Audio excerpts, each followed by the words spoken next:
ॐ ज्ञानतिमिरान्धस्य ज्ञानञ्जनशलाकया चक्षुरुन्मिलितं येन तस्मै श्रीगुरुवे नमः। नमः विष्णुपादाय कृष्णप्रेष्ठाय भूतले श्रीमते भक्तिवेदान्त स्वामिन्निति नामिने। नमस्ते सारस्वते देवे गौरवाणी प्रचारिणे निर्विशेष शून्यवादी पाश्चात्य देशतारिणे। नमो महावदन्याय कृष्ण प्रेम प्रदायते कृष्णाय कृष्ण चैतन्य नामने गौरतुसे नमः। जय श्री कृष्ण चैतन्य प्रभु नित्यानंद श्री अद्वैत गदाधर श्रीवासादि गौर भक्त वृंदा। हरे कृष्णा कृष्णा कृष्णा हरे हरे, हरे राम राम राम हरे हरे। हरे कृष्णा। सब सभी भक्तों का हार्दिक स्वागत है आज के श्री हरिनाम चिंतामणि के चर्चा में। तो हम लोग चर्चा कर रहे हैं श्री हरिनाम चिंतामणि, इसका छठवां अध्याय। ये तीसरा नाम अपराध का वर्णन चल रहा है। गुरु अवज्ञा, प्रामाणिक ऑथराइज बोनाफाइड स्पिरिचुअल मास्टर, प्रामाणिक गुरु के आदेशों का उल्लंघन करना, ये एक महान नाम अपराध है जिसमें भक्ति में आगे बढ़ने में बाधा बाधा उत्पन्न हो जाती है। तो अभी जो प्रसंग चल रहा है इसमें वर्णन कर रहे हैं कि कौन स्थाने गुरु त्याग करिते हाइवे। किस किन परिस्थिति में कोई गुरु को त्याग कर सकता है। तो तबे यदि ये रूप घटना कबू है असत संगे गुरु रे योग्यता है क्षय।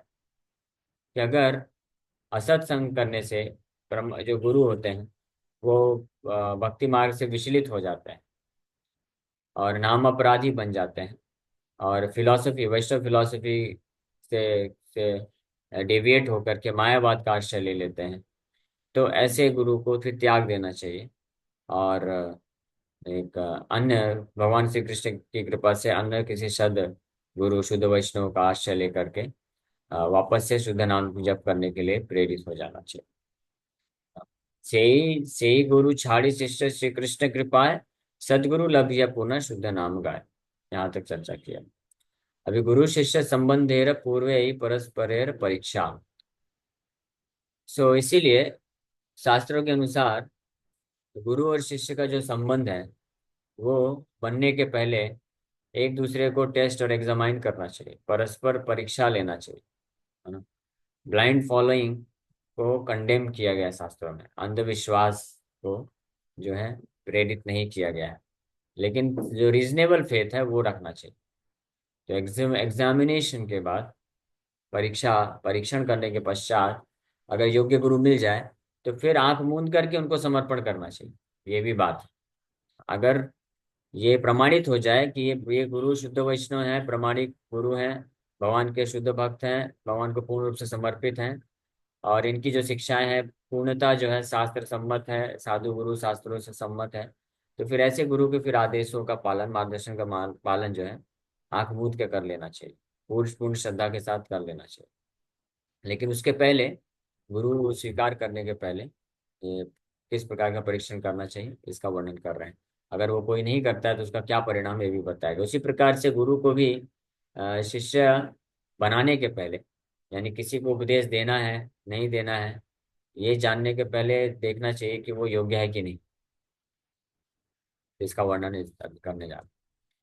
अयोग्य शिष्य रे गुरु करीबे न दंड भजिया अयोग्य गुरु शिष्य हाय पंड।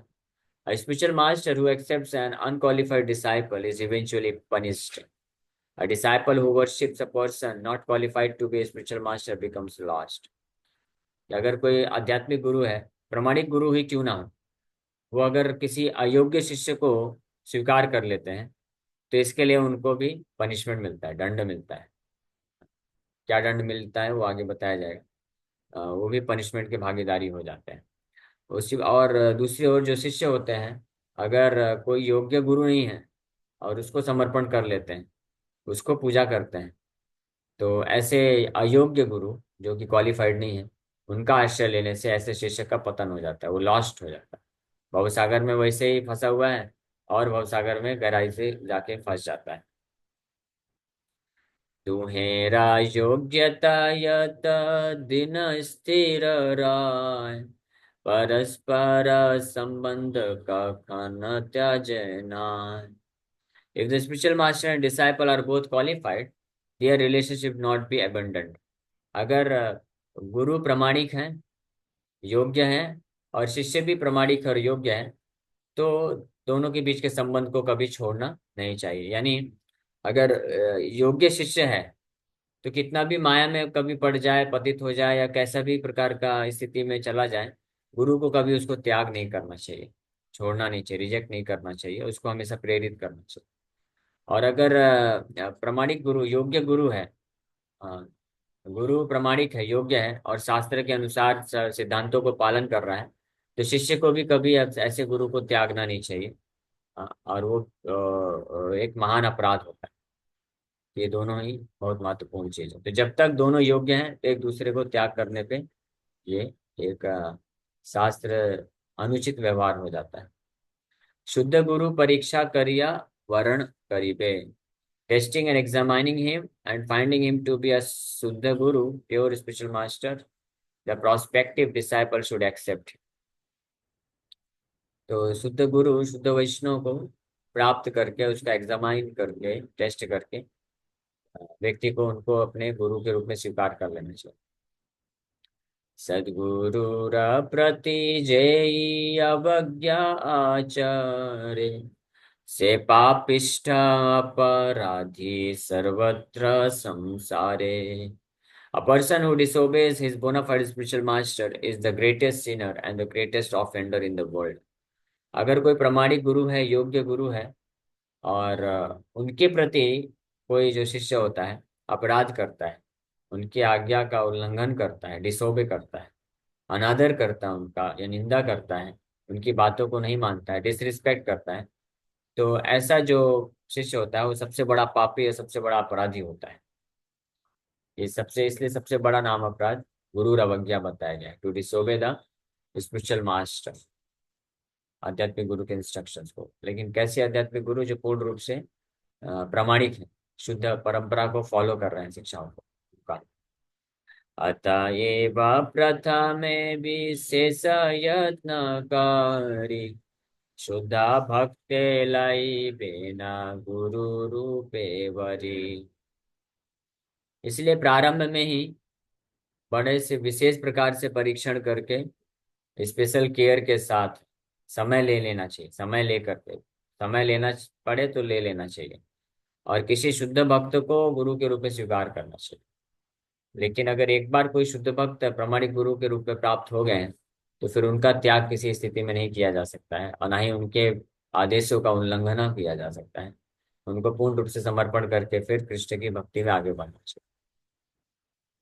गुरु त्याग क्लेश ये न कभू नाही घटे, ये रूप चिंतिले कभू न पड़े संकटे। The prospective disciple should be concerned that someday he should not suffer the pain of having to reject his spiritual master, or someday he should not fall into a great difficulty. इसलिए अच्छे से सोच विचार करके निर्णय लेना चाहिए कि कौन से संप्रदाय में हम जुड़ें, कौन से गुरु से दीक्षा लें, कौन से गुरु को स्वीकार करें।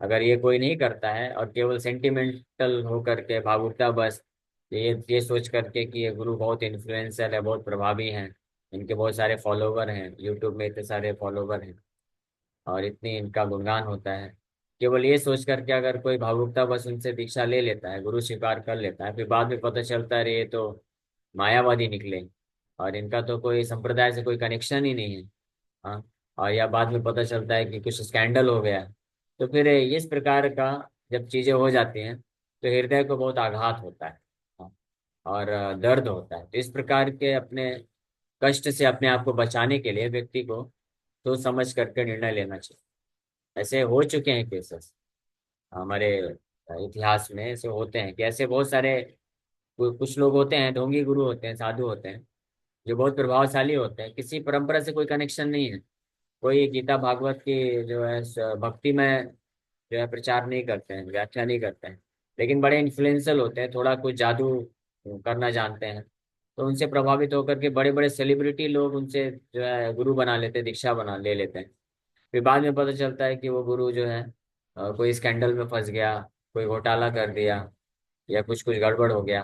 तो फिर ऐसे लोग फिर बड़े ही बेइज्जती महसूस करते हैं, समाज में आने में भी उनको शर्म आने लग जाती है, और वो बहुत ही कष्टदायक स्थिति से फिर निकलते हैं। ऐसे हो चुके हैं, कई केसेस हो चुके हैं। इसीलिए किसी भी कोई भी हम गुरु को स्वीकार करते हैं, प्रेरणा ले रहे हैं, तो सबसे पहले ये चेक करना चाहिए कि वो किस संप्रदाय से जुड़ा है। कोई प्रॉपर वैष्णव संप्रदाय से जुड़ा है कि नहीं जुड़ा है, कि केवल अपने आप से गुरु बन गया है। जो अपने आप से गुरु बन जाता है वो कुछ समय के लिए है, जुगनू की तरह होता है। वो परमानेंटली नहीं होगा।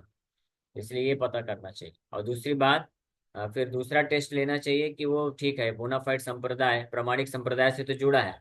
जैसे ब्रह्म मध्वा संप्रदाय हो गया, सी संप्रदाय हो गया, रुद्र संप्रदाय, ये चार प्रामाणिक संप्रदाय हैं। तो इनमें से किसी एक संप्रदाय से जुड़ा होना चाहिए। वो यानी उसका दीक्षा परंपरा होना चाहिए, शिक्षा और दीक्षा परंपरा। ये पहला टेस्ट, पहला टेस्ट होना चाहिए। दूसरा टेस्ट होना चाहिए कि वो जो उस प्रामाणिक संप्रदाय की मूल शिक्षाएं हैं, जो ओरिजिनल गुरु हैं उस संप्रदाय के। हर संप्रदाय के एक प्रामाणिक प्रोमिनेंट गुरु हुए। जैसे श्री संप्रदाय के रामानुजाचार्य हुए, ब्रह्म संप्रदाय के मध्वाचार्य हुए, और हमारे लिए विशेष रूप से गौड़ीय संप्रदाय में श्री चैतन्य महाप्रभु हुए। तो इस प्रकार से उस संप्रदाय के जो जो प्रमुख गुरु हैं, तो वो उनकी शिक्षाओं के आधार पर शिक्षा दे रहा है या अपनी कुछ अलग शिक्षा दे रहा है, ये भी चेक करना चाहिए। क्योंकि कभी कभी ऐसा भी हो सकता है कि कोई किसी प्रामाणिक संप्रदाय से दीक्षा तो ले लिया है, लेकिन वास्तव में उस संप्रदाय की जो मूल शिक्षा है उसको पालन नहीं कर रहा है, अपने खुद के ही कुछ नियम कानून बना लेते हैं। उस संप्रदाय में जो मंत्र दिए जाते हैं वो मंत्र छोड़ देते हैं, अपना मंत्र बना लेते हैं। ऐसा हुआ है और होता भी है, आज भी हो रहा है। जैसे गौड़ीय संप्रदाय, तो गौड़ीय संप्रदाय में जो मुख्य जो शिक्षा है वो श्री चैतन्य महाप्रभु से आ रही है। तो श्री चैतन्य महाप्रभु की शिक्षा के अनुरूप ही जो शिक्षा देगा वही प्रमाणिक संप्रदाय, वही प्रमाणिक गुरु कहलाएगा। भले ही उस संप्रदाय में कोई दीक्षा ले लिया हो, इससे कोई फर्क ज्यादा नहीं पड़ता है। तो कोई मंत्र भी चेंज नहीं कर सकता है। चैतन्य महाप्रभु हरे कृष्ण महामंत्र है, हरे कृष्ण कृष्ण कृष्ण हरे हरे, हरे राम राम राम हरे हरे। लेकिन कई बार ऐसा होता है कि कुछ लोग गौड़ी संप्रदाय में दीक्षा तो लेते हैं, लेकिन फिर कुछ हो जाते हैं जो सेल्फ मेड गुरु बन जाते हैं, और वो मंत्र भी चेंज कर देते हैं, कुछ और ही नाम मंत्र जप कराना चालू कर देते हैं, तिलक चेंज कर देते हैं, और जो शिक्षाएं हैं वो चेंज कर देते हैं। तो फिर ऐसे भी गुरु का जो है आश्रय लेने का कोई लाभ नहीं मिलेगा, क्योंकि वो करने डिस्कनेक्ट हो चुका है परंपरा से वास्तव में।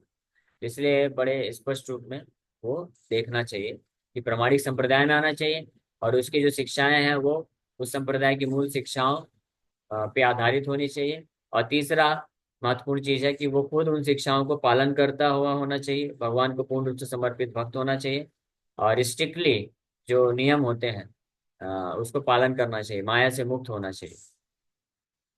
तो ये सब विचार करके फिर किसी ऐसे शुद्ध भक्त को गुरु के रूप में स्वीकार करना चाहिए।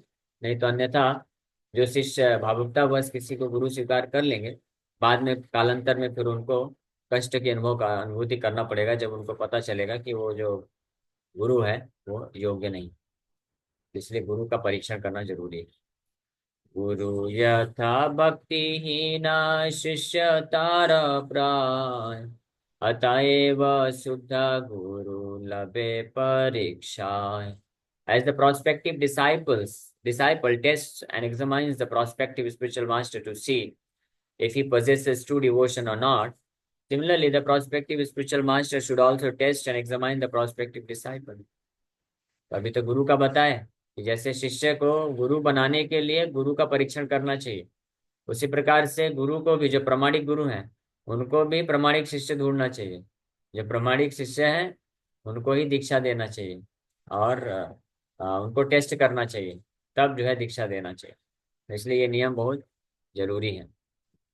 कई बार लोग ये ऑब्जेक्शन उठाते हैं, अरे इस्कॉन वाले तो बड़े कठोर हैं, ये लोग कठोरपंथी हैं, बड़े कड़क लोग हैं, ये बहुत सारे नियम लगाते हैं कि आपको दीक्षा चाहिए तो आप प्याज लहसुन भी नहीं खा सकते, आप नशा भी नहीं कर सकते हो, बहुत सारे नियम लगा देते हैं, भोग लगा के खाना होता है। ऐसा थोड़ी ना होता है। देखो हमारे बाबा जी गुरु जी कितने अच्छे हैं, कोई नियम कानून नहीं, बस उनको जा करके हम दक्षिणा देते हैं, और वो हमको पूर्ण रूप से दीक्षा दिए हैं अच्छे से, और अपने आश्रय में रखते हैं।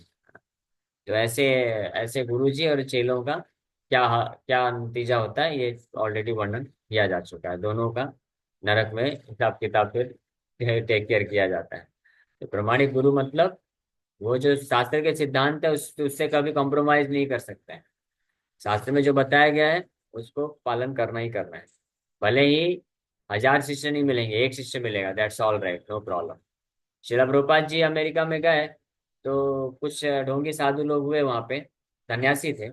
वो सन्यासी लोग अपना ड्रेस छोड़ करके पैंट शर्ट पहनते थे और मांस मछली खाना चालू कर दिए थे। प्रभुपाद जी के पास आके बोलते हैं कि आप देखो, भारत से अभी अभी आए हो, अगर आप अमेरिका में प्रचार करना चाहते हो तो आपको ये वेशभूषा छोड़ना पड़ेगा। और आप जो है ज्यादा स्ट्रिक्टली ये मत बोलो कि नॉनवेज छोड़ दो, नशा छोड़ दो, है ना। हमको देखो, हमने यहाँ पे हमारे कितने सारे फॉलोवर हो गए, शिष्य हो गए, क्यों? क्योंकि हमने उनके तौर तरीकों को सीख लिया है। हम भी अब उनके साथ बैठ के खाते हैं, नॉनवेज खाना पड़े तो खा लेना चाहिए अगर उनको शिष्य बनाना है तो।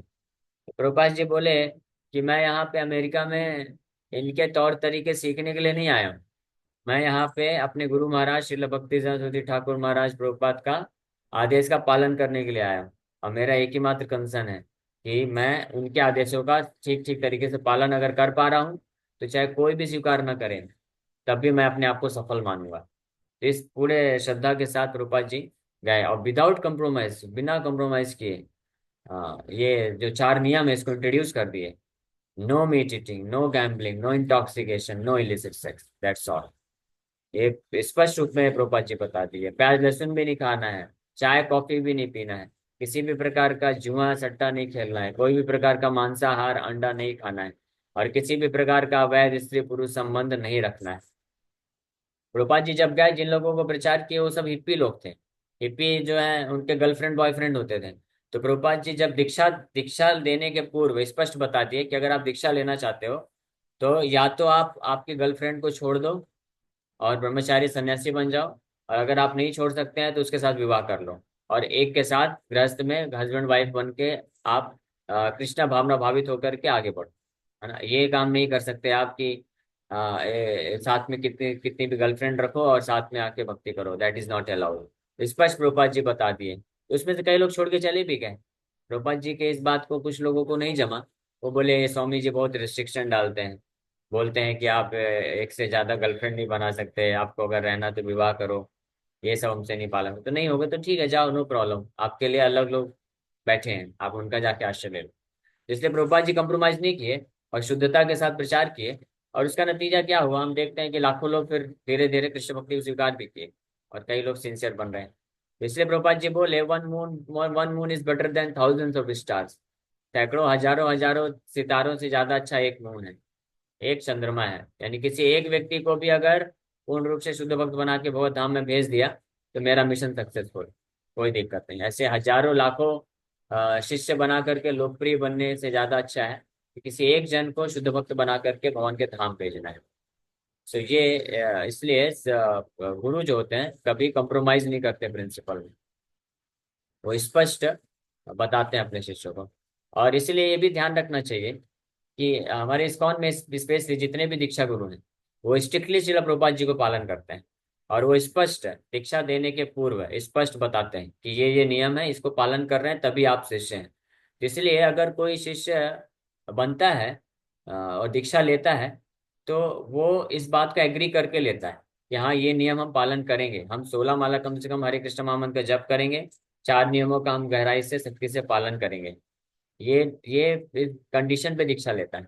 तो बाद में अगर वो शिष्य उसको स्वीकार नहीं करता है और नियमों के विपरीत चला जाता है तो फिर उसमें गुरु का दोष नहीं होता है, क्योंकि गुरु तो अपनी तरफ से पूरा कंडीशन बता के दीक्षा दिए और वहां पे फिर कॉन्ट्रैक्ट टूट जाता है। इसलिए शिला भक्ति ठाकुर बोला करते थे कि ये जो गुरु और शिष्य का संबंध है ये कॉन्ट्रैक्ट बेसिस पे है। कॉन्ट्रैक्ट बेसिस मतलब कि गुरु आपको कुछ नियम और कानून बताएंगे, हाँ ये विधि और विधान आपको बताएंगे, उसको अगर आप पालन करने के लिए तत्पर होते हैं, पालन करने की जिम्मेदारी लेते हैं और पालन करेंगे, तब गुरु आपका रिस्पॉन्सिबिलिटी लेता है कि आपको भगवान के धाम तक लेके जाएगा। और अगर शिष्य उन विधि विधानों को पालन करने से ऐतराज दिखाते हैं, नहीं पालन करते हैं, तो फिर गुरु का जिम्मेदारी नहीं रह जाता है, फिर वहां पे वो कॉन्ट्रैक्ट टूट जाता है, फिर ऐसे शिष्य शिष्य नहीं रह जाते हैं। तो ये स्पष्ट यहाँ पे वैज्ञानिक तरीके से, रीजनेबल तरीके से स्पष्ट शिक्षा प्रदान की जाती है। इसलिए विदाउट कॉम्प्रोमाइज जो है सिद्धांतों को स्वीकार कर लेना चाहिए और पालन करना चाहिए। जैसे गुरु भी, लेकिन शिष्य को परीक्षा लेना चाहिए कि वो सच में इंटरेस्टेड है नियमों को पालन करने के लिए। अगर नहीं है तो फिर उसको वेट कराना चाहिए कि हाँ ठीक है, आप कुछ समय बाद फिर दीक्षा की तैयारी करो, अभी आप पूरी तरह से तैयार नहीं है तो आप समय लीजिए। इसलिए कुछ लोगों को 2 साल, 5 साल, 8 साल, 10 साल, 15 साल भी लगता है। और कुछ लोग नहीं भी लेते दीक्षा, ठीक है हम थोड़ा थोड़ा भजन करेंगे, थोड़ा थोड़ा माया का भी भजन करेंगे तो चलेगा, आपकी इच्छा है। उसके हिसाब से फिर रिजल्ट भी आपको लेना पड़ेगा। सद्गुरु अवज्ञा अपराध भयंकर, यही अपराधे नष्टा हया देवानार। To disobey a bona fide spiritual master is a fearful offense. When one commits that offense, the demigods and human beings perish. तो अगर कोई ऐसे सदगुरु जो प्रमाणिक गुरु है, शुद्ध वैष्णव है, उनको अगर स्वीकार करता, आश्रय प्राप्त कर लेता है और फिर दीक्षा ले लेता है, तो ऐसे प्रमाणिक गुरु का फिर डिसोबे करना, आदेशों का पालन ना करना, ये एक बहुत भयंकर अपराध होता है। और इस अपराध से अगर देवतागण भी कोई है, देवता की स्थिति में भी है, उसका भी पतन हो जाता है, मनुष्य की तो बात है। इस प्रकार से ये एक बहुत महत्वपूर्ण सब्जेक्ट मैटर है, जिसपे गहराई से विचार करके हमको भक्ति पथ में आगे बढ़ना चाहिए। ओके, इसी के साथ यहीं पे विराम करते हैं। Thank you very much. हरे कृष्णा कृष्णा कृष्णा हरे हरे, हरे राम राम राम। किसी वक्त में कोई प्रश्न है तो पूछ सकते हैं। हरे कृष्ण। हाँ, यस हरे अंशु। कृष्णा प्रभु जी। हाँ, एक एक करके पूछे। अंश को। हरे कृष्ण प्रभु दंड प्रणाम। हरे कृष्ण। प्रभु जी मेरा प्रश्न है, समझो जैसे आपने बताया, जैसे जो गुरु की शिक्षा मानता है या फिर जो नहीं मानता है, ठीक है। अभी मेरा क्वेश्चन ये था, समझो मैं कभी कभी माला करता हूँ या कभी कभी बीच में कभी काम ज्यादा हो जाता है या उसके कुछ आलस भी आ जाता है, कभी कभी ना एक आध 16 माला भी नहीं हो पाता, या कभी कभी ज्यादा भी हो जाता है। तो अभी ऐसा मन में फीलिंग आता है कि नहीं, आदमी ने माला नहीं किया, अच्छा नहीं लग रहा है, कि पता नहीं क्या फिर आगे क्या होगा क्या नहीं होगा। वो माइंड में ना डिस्ट्रैक्शन रहता है कभी कभी प्रभु जी। कभी कभी ज्यादा होता है तो अच्छा भी लगता है। अभी जैसे लास्ट 2 वीक्स में टेम्पल नहीं जा पा रहा हूँ क्योंकि इतना काम बढ़ गया है, काम के बाद दूसरा भी काम है घर का थोड़ा इधर उधर का। तो ना ऐसा लग रहा है मैं थोड़ा दूर हो गया उन सारी चीजों से, मतलब कनेक्ट नहीं कर पा रहा हूँ, आप देखेंगे तो। हरे कृष्णा। इसलिए हमको प्रयास करते रहना है। तो इसीलिए अगर जो भी भक्त चाहते हैं तीव्रता से भक्ति में आगे बढ़ने के लिए, तो दीक्षा अनिवार्य है। दीक्षा लेना बहुत जरूरी है। बिना दीक्षा के एक ऑफिशियल कनेक्शन गुरु परंपरा भवन से नहीं हो पाता है। बस अनऑफिशियली भक्ति होता रहता है, उससे स्वीकृति मिलती है। लेकिन दीक्षा लेने के बाद प्रमाणिक गुरु का जब आश्रय लेते हैं, तब हम वास्तव में शुद्ध नाम की ओर बढ़ सकते हैं। इसलिए जो भी दीक्षा लेने की इच्छा रखते हैं, तो उनको फिर इस प्रकार से तैयारी करना पड़ेगा। तैयारी में लग जाना चाहिए। भले ठीक है, किसी को समय लेना, समय लीजिए, 1 साल, 2 साल, 4 साल, 5 साल, लेकिन बहुत ज्यादा डिले भी नहीं करना चाहिए। क्योंकि हमारा जीवन बहुत सीमित समय है। कभी भी हम यहाँ से, संसार से विदाई का समय आ सकता है। लेकिन फिर भी लोग, आप समय ले सकते हैं, अपने आप को प्रिपेयर करना चाहिए। लेकिन एक बार दीक्षा के लिए प्रिपेयर हो गए, तो दीक्षा लिए, तो फिर विदाउट फेल कोई कोई बहाना फिर नहीं चल सकता कि हम 16 माला नहीं किए। हर परिस्थिति में 16 माला कम से कम जप होना चाहिए, और विदाउट फेल 4 नियम का पालन होना चाहिए। अब ये हो सकता है कि ठीक है, आप कभी घर गृहस्थी में, जॉब धंधे में बहुत ज्यादा व्यस्त हो गए, तो आप मंदिर हर हफ्ते नहीं जा पा रहे हैं, तो 2 हफ्ते, 3 हफ्ते, 1 महीना गैप हो गया। फिर जब आप फ्री होते हैं तो फिर आप जाइए, मंदिर जाइए, सेवा करिए। तो वो अलाउड है, वो फ्लेक्सिबल चीज है। लेकिन स्पेशली दीक्षा के जो नियम है कि हरे कृष्ण महामंत्र अपने जपा माला पे, गुरु जी के द्वारा जो प्राप्त होता है दीक्षा के टाइम पे, उस पे 16 माला कम से कम प्रतिदिन करना है। और 4 नियमों का गहराई से पालन करना है, सख्ती से पालन करना है। वो किसी भी स्थिति में त्यागा नहीं जा सकता है। हाँ, उसमें कोई ऐसा बहाना नहीं दिया जा सकता है कि वहां पे कुछ मिला नहीं हमको खाने के लिए तो हमने नॉनवेज खा लिया। ये सब नहीं चल पाएगा। तो इसलिए जब तक हम चारों नियम और 16 माला के लिए दृढ़ संकल्पित ना हो जाए, तब तक हमको भी प्रयास करना चाहिए, प्रयत्न करना चाहिए। धीरे धीरे प्रयास करने से संभव है। ये कोई बहुत कठिन कार्य नहीं है। हालांकि ये बहुत कठोर है, कठोरता से ये नियम दिए जाते हैं, कम से कम 16 माला का जप और 4 नियम का पालन। लेकिन वास्तव में ये बहुत कठिन नहीं है, बहुत सरल है। 16 माला तो कोई भी जप कर सकता है। कितना कितना समय लगता है? केवल 2 घंटे समय लगता है। हम, कोई व्यक्ति कितना भी व्यस्त होगा, तो बहुत, मान लीजिए 15 घंटे भी व्यस्त है, तो आपका बस रात्रि सोने के पहले 2 घंटा निकाल लीजिए, 2 घंटा कम सोइए उस दिन, और 16 माला कंप्लीट करिए। और फिर आगे फिर अगले दिन से वापस से अपने कार्य को ऐसे एडजस्ट करिए। इसलिए बेस्ट तरीका ये है, शिला प्रभुपाद जी इसलिए रिकमेंड किए हैं या दिए हैं कि हमको मॉर्निंग प्रोग्राम सुबह का जो ब्रह्म मुहूर्त है उसमें जप माला अपना 16 कंप्लीट कर लेना चाहिए। तो उसके बाद दिन भर हम कभी बहुत ज्यादा व्यस्त हुए तो ठीक है, ज्यादा हम रीडिंग वीडिंग नहीं कर पाए तो किसी और दिन जब हम एडजस्ट होगा, नॉर्मल शेड्यूल होगा तो हम ज्यादा बढ़ा सकते हैं। लेकिन सुबह का जो 16 माला है वो उस प्रकार से किया जा सकता है। ओके, ठीक है। यस सदन लाल प्रभु। हरे कृष्ण प्रभु जी, दंडवत प्रणाम। हरे कृष्ण। हाँ, प्रभु जी, अभी जो हमने रीडिंग किए हैं, तो कौन सा चिंतामणि का कौन सा चैप्टर था? श्री श्री हरिनाम चिंतामणि का छठवां अध्याय है। जी, सातवां, ओके, ठीक है। छठवां, सिक्स चैप्टर। सिक्स चैप्टर ना जी। श्लोका आपने बताया ना, वो स्लाइड मैं पढ़ सकती हूँ? मतलब मुझे उसका मीनिंग समझना दिखाओ। है। ओके। का श्लोका। सदगुरु अवज्ञा अपराध भयंकर, ये अपराध नष्ट है देव नर। ये वाला श्लोक ये लास्ट हमने पढ़ा। Last, one should not sleep on his spiritual masters bed, गुरु शया या आसना अरा। अच्छा, वो तो हम लोग कल करेंगे, अभी यहाँ तक इसको अच्छा चालू ठीक नहीं है, किया है। ठीक है अभी प्रभु यहाँ जी। तक है। ये कल आप आइए, गुरु गुरु सेवा और प्रक्रिया, गुरु की सेवा करने हाँ की क्या प्रक्रिया। हाँ हाँ, उसका नीचे वाला 51 श्लोका, ठीक है, कल पूछ लूंगा। हरे कल आ कृष्ण। रहा। हरे कृष्ण प्रभु जी, धन्यवाद प्रणाम। हरे कृष्ण। प्रभु जी, जैसे किसी को ब्राह्मण दीक्षा लेनी हो तो उसके लिए क्या तैयारी करनी चाहिए? हाँ, ब्राह्मण दीक्षा के लिए और स्ट्रिक्ट है नियम, क्योंकि उसमें जो भक्त होने चाहिए काफी मैच्योर होने चाहिए, परिपक्व होने चाहिए भक्ति में। और शुद्धता का स्तर उनका ज्यादा होना चाहिए। नियम गहराई से पालन करने चाहिए, स्पेशली जो चार नियम है। जो ब्राह्मण दीक्षित भक्त चार नियम को बड़े गहराई से स्ट्रिक्टली पालन करना चाहिए, नहीं तो फिर उसमें और भयानक अपराध लगता है। तो और साथ में जो शास्त्र है प्रभुपाद जी दिए हैं, भक्ति शास्त्री कोर्स होता है, गीता भगवत गीता, ईशोपनिषद, भक्ति रसायन सिंधु, इन शास्त्रों का पूर्ण रूप से इसके सिद्धांत में स्थित होना चाहिए। तो ये करने पर फिर ये शास्त्र, ये भक्ति शास्त्री कोर्स हो जाता है, तो फिर ब्राह्मण दीक्षा के लिए अप्लाई कर सकते हैं। और फिर जो काउंसलर होते हैं, गुरु होते हैं, वो आपकी योग्यता को देख करके फिर आपको रिकमेंड कर सकते हैं कि ठीक है, आप 6 महीने बाद या 1 साल बाद, 1.5 साल बाद, 2 साल बाद ले सकते हैं। प्रभु जी, जैसे लेकिन उस भक्ति शास्त्र, जैसे भक्ति शास्त्री कोर्स हो गया है और 16 माला के जप भी है, रीडिंग भी है और हीलिंग भी है, और प्रभु जी और वो मतलब ये सुबह मॉर्निंग का प्रोग्राम मतलब अपना वो भी फिक्स करते हैं, तो उसके मतलब इसमें सही रहेगा मतलब ब्राह्मण दीक्षा लेने के लिए तैयारी कर सकते हैं मतलब, और कोशिश हाँ, कर कर सकते हैं, मतलब यही चीज है जो आप कर रही हैं तो ये करते रहिए। और फिर इसके ये कुछ समय में आपको दीक्षा हो सकता है, तो आपको काउंसलर से बात करना पड़ेगा, जिन्होंने, आपने तो हमारे गुरु महाराज से लिया था ना दीक्षा। जी जी प्रभु जी। अच्छा, ठीक है, तो ठीक है, फिर किसको फिर आपको गाइड करेंगे कि अभी कैसे आगे ब्राह्मण दीक्षा के लिए पढ़ सकते थैंक यू प्रभु जी। हैं। हरे कृष्णा। हरे कृष्णा। यस, रीति जीवन प्रभु।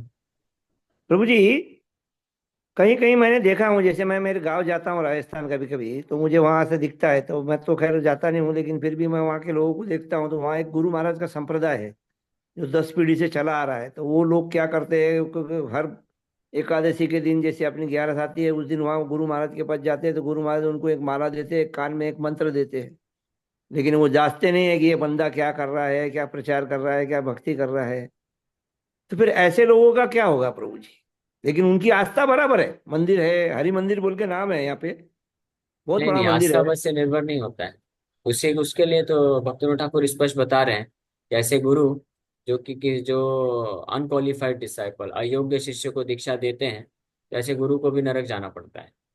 और ऐसा शिष्य जो कि अनक्वालिफाइड स्पिरिचुअल मास्टर है, जो योग्य गुरु नहीं है, उससे दीक्षा लेते हैं तो उनको भी नरक जाना पड़ता है। ये स्पष्ट है शास्त्रों का शिक्षा, तो इसमें कोई कॉम्प्रोमाइज नहीं है।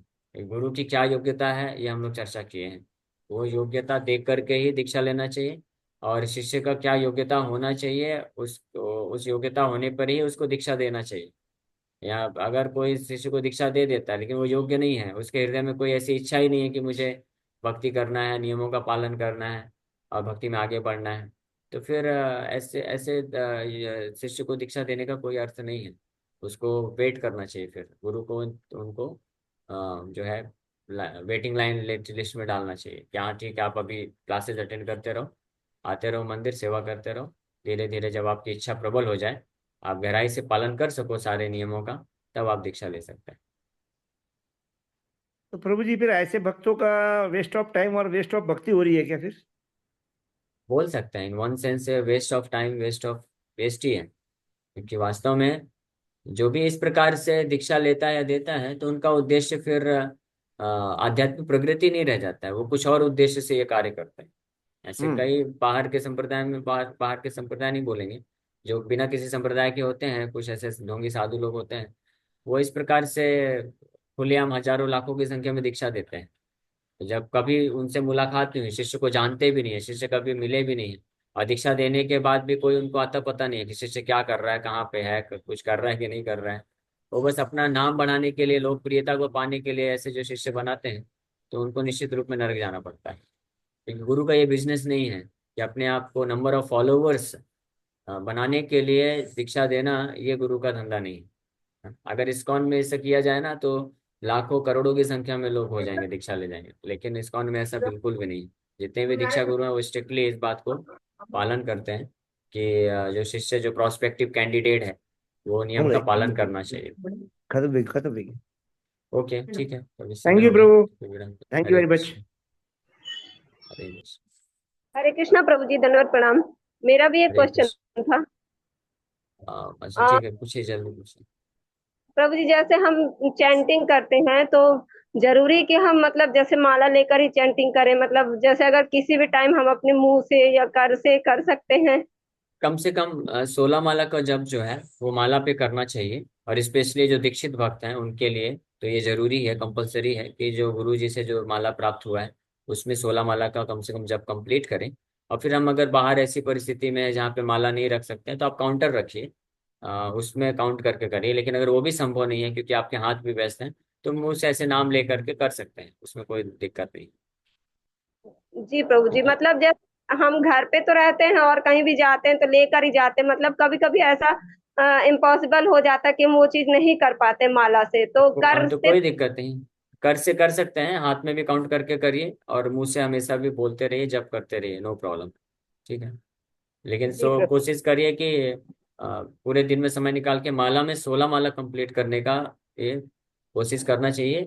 तो ये आप दीक्षा के लिए अगर तैयारी कर रहे हैं, तो अभी दीक्षा नहीं हुआ है तो उस तो भी ऐसा अपराध नहीं है कि अगर कोई 16 माला भी माला में नहीं कर पाता है और वो काउंटिंग करके कर रहा है, तो अपराध नहीं है। लेकिन दीक्षा लेने की तैयारी कर रहे हैं तो उनको फिर ये अभ्यास डाल लेना चाहिए कि हम माला में कम से कम 16 माला कंप्लीट कर लें, और फिर बाकी समय जो है हम काउंटर पे या हाथ पे एक्स्ट्रा जप कर सकें। जी प्रभु जी, नहीं वैसे तो 16 माला करते हैं, मतलब जैसे कभी ऐसी ओके ओके, परिस्थितियां ठीक हम है, नहीं चलेगा कर। चलेगा, आप प्रयास करते रहिए।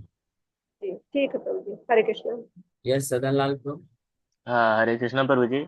जैसे दीक्षा लेना मतलब माला धारण करना गले में, तो वही दीक्षा होता है क्या प्रभु जी? तुलसी माला दीक्षा धारण कर लेना। वो तो एक्सटर्नल चीज है, सही बात है, वो तो वही है, एक्सटर्नल चेंजेस होते हैं, बट दीक्षा का बहुत गहरा मीनिंग होता है। और दीक्षा जस्ट एक कोई समारोह नहीं होता है कि एक दिन हुआ, यज्ञ हुआ और दीक्षा हो गया। दीक्षा एक प्रोसेस है, एक विधि है, तो ये चलता है। दीक्षा का वास्तविक अर्थ होता है स्पिरिचुअल, आध्यात्मिक ज्ञान का हृदय में प्रवेश करना। हाँ, दीक्षा का मतलब होता है when the spiritual master impregnates the heart of a disciple with spiritual knowledge. जब आध्यात्मिक गुरु से हम उनसे आध्यात्मिक ज्ञान को अपने हृदय में प्राप्त कर लेते हैं, दैट इज एक्चुअल दीक्षा। और जब वो कार्य होता है, तब इस भौतिक संसार से उसको जो आसक्ति है वो नष्ट हो जाती है, माया से पूरी तरह से वो मुक्त हो जाता है, और पूर्ण रूप से कृष्ण के भजन में, कृष्ण के भक्ति में अपने आप को नियोजित कर देता है। वो असली दीक्षा होता है, उसको दीक्षा बोलते हैं। तो ये एक प्रोसेस है, यानी हम स्टार्ट करते हैं, हम सिंसियरली अपना पूरा तत्पर होकर के देते हैं, समर्पण करते हैं, आध्यात्मिक गुरु के आश्रय में जाते हैं, भगवान के सेवा में लगते हैं, और धीरे धीरे वो जो दिव्य ज्ञान है हृदय में स्थापित होता है, और हम पूर्ण रूप से कृष्ण को समर्पित हो जाते हैं, तब दीक्षा कंप्लीट होता है। जी। जैसे ओके। हम घर गृहस्थी वाले हैं, परिवार वाले हैं, तो हम नहीं, अभी तो उससे कोई दीक्षा फर्क नहीं नहीं ली। पड़ता है। चाहे घर गृहस्थी वाला हो या ब्रह्मचारी सन्यासी हो, उससे कोई फर्क नहीं पड़ता है। वो सब एक्सटर्नल चीज है, बाहरी चीज है। घर गृहस्थी में गृहस्थ गृहस्थ कौन होता है? गृहस्थ वो शरीर होता है, आत्मा नहीं होता है। कोई गृहस्थ भक्त भी है, पत्नी बच्चों के साथ रह सकता है, जरूरी नहीं कि अपने दीक्षा लेना मतलब उसको सोच छोड़ना पड़ेगा। कुछ छोड़ने की आवश्यकता नहीं, आपको अपना जॉब धंधा कार्य भी छोड़ने की आवश्यकता नहीं। आपको बस हृदय में चेतना में ये होना चाहिए, ये दिव्य ज्ञान में स्थित होना है कि हम कृष्ण के अंश हैं, कृष्ण के दास हैं। हमारे, मैं गुरु का, मैं अपने प्रमाणिक गुरु का जिनसे हम दीक्षा लेते हैं उनका मैं सर्वेंट, उनका दास हूँ। तो उनके जो आदेश हैं उनके अगेंस्ट में नहीं जा सकता हूँ। हमेशा ये स्मरण रखना, ये भी एक बहुत महत्वपूर्ण चीज आप पूछे कि actually one who is initiated, जो वास्तविक रूप में कौन दीक्षित भक्त है, जो हमेशा अपने आध्यात्मिक गुरु के आदेशों को स्मरण करके रखे। वो चाहे दुनिया में किसी भी कोने में होगा, चाहे ब्रह्मचारी सन्यासी हो या गृहस्थी क्यों ना हो। गृहस्थ भक्त भी है, लेकिन अगर जॉब धंधा बहुत सारे लोगों से मिल रहा है, जुल रहा है, लेकिन हमेशा उसको स्मरण रहेगा कि मेरे आध्यात्मिक गुरु ने ये आदेश दिया है, 4 नियम का पालन करना है, 16 माला का कम से कम जप करना है। तो ये हृदय में धारण करके उसको निष्ठा पूर्वक, फेथफुली उसको पालन करता है, वो वास्तव में दीक्षित भक्त है। ठीक है। हरे ओके। कृष्ण। आप जुड़े रहिए, धीरे धीरे और इसके बारे में पता चल जाएगा। हरे कृष्णा, थैंक यू वेरी हरे मच। कृष्ण प्रभु।